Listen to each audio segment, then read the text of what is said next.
भगवान शिव हिंदू धर्म के सबसे पूजनीय देवताओं में से एक हैं। उन्हें महादेव, भोलेनाथ, शंकर, नीलकंठ और रुद्र जैसे अनेक नामों से जाना जाता है।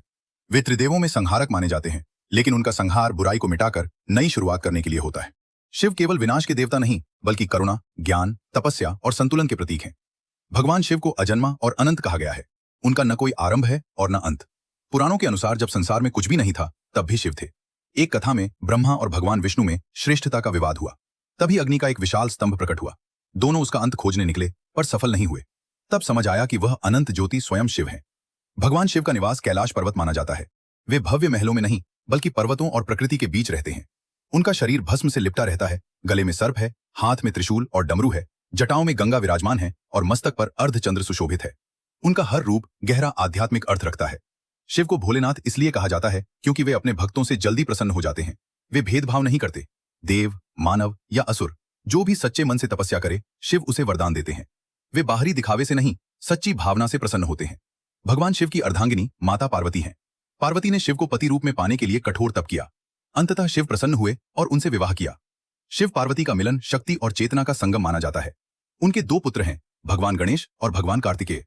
गणेश जी की कथा बहुत प्रसिद्ध है। माता पार्वती ने उन्हें अपने उपटन से बनाया था। जब शिव आए और गणेश ने उन्हें रोका, तब संघर्ष हुआ और गणेश का सिर कट गया। बाद में शिव ने हाथी का सिर लगाकर उन्हें पुनर्जीवित किया और प्रथम पूज्य होने का वरदान दिया। समुद्र मंथन के समय जब अमृत से पहले भयंकर हलाहल विष निकला, तब पूरे ब्रह्मांड में संकट छा गया। सभी देवता शिव के पास पहुंचे। संसार की रक्षा के लिए शिव ने वह विष पी लिया। माता पार्वती ने विष को उनके कंठ में रोक दिया, जिससे उनका गला नीला हो गया। तभी से वे नीलकंठ कहलाए। यह कथा त्याग और बलिदान का महान प्रतीक है। राजा भगीरथ ने अपने पूर्वजों की मुक्ति के लिए गंगा को धरती पर लाने का संकल्प लिया।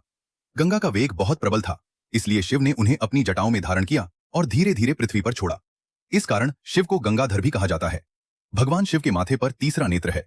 यह ज्ञान, सत्य और दिव्य शक्ति का प्रतीक है। जब यह नेत्र खुलता है, तब अज्ञान और बुराई नष्ट हो जाती है। उनका तांडव नृत्य सृष्टि, स्थिति और संहार की ब्रह्मांडीय लय का प्रतीक माना जाता है।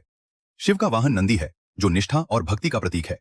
शिवलिंग उनका निराकार रूप है, जो अनंत ऊर्जा और सृष्टि के मूल तत्व का संकेत देता है। भगवान शिव हमें सिखाते हैं कि सादगी में महानता है, क्रोध पर नियंत्रण जरूरी है, त्याग सबसे बड़ा धर्म है और ध्यान से मन शांत होता है। वे यह भी सिखाते हैं कि हर अंत के बाद नई शुरुआत होती है। आज भी करोड़ों भक्त महाशिवरात्रि पर व्रत रखते हैं, जल चढ़ाते हैं और शिव का स्मरण करते हैं। जो सच्चे मन से उनका नाम लेता है, उसे शक्ति, शांति और साहस मिलता है। इसीलिए संसार प्रेम से पुकारता है, हर हर महादेव।